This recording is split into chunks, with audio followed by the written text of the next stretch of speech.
Utawong para kasala, halang kau ang huna-huna. Kung magtaram na nga naisipon mo, talin hagagabos nagi bumong daya. Ining Diyos na totoo, na nagpagkaninitawo, napapagmuda sa mundo pagpadara, ganisi mo na tumulto ikang gayo. Ang gabos ni ang doktrina, milagrong pagkahirak pa, sa kinaban pinakita pagkamot, sa to niya tanganing pag-isip ta.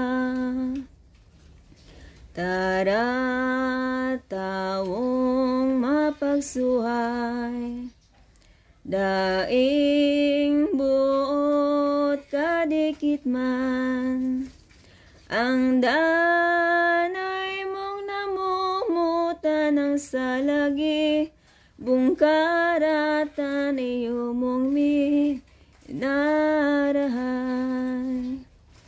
Daig kanin hirak mayo, sa simong magkasitawo, gabos na dinadaya mo magbibintang, pagkon ano maglilibak pang totoo.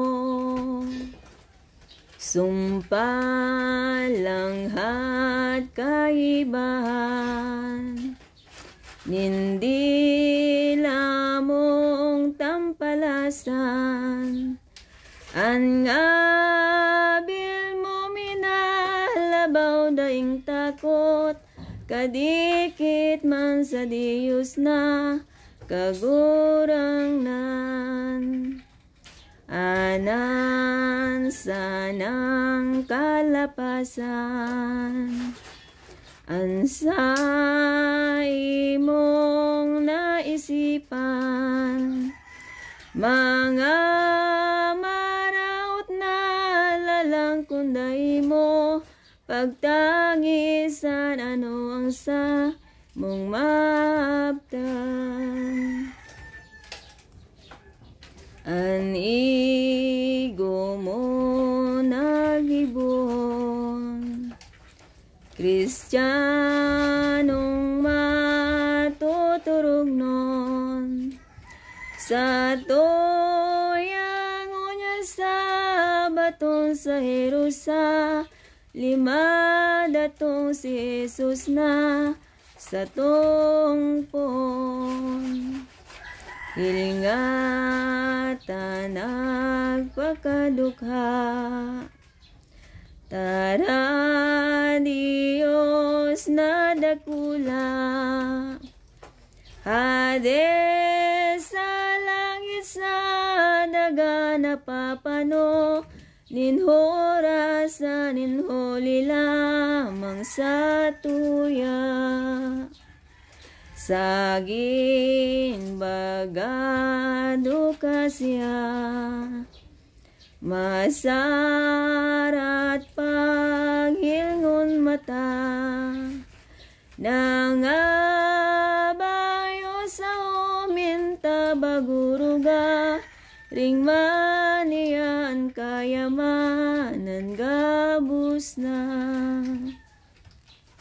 Kaya ini ginibuman, ngani sa tong pagarugan, pagkumbaban marahay isikwalan, kabaw-abawaning nung karatan, na bago kita gumayak sa saiyanin paghanap, kita magmamalas o mas pag-isipon, masiya sa tuyaw nin mga profitas.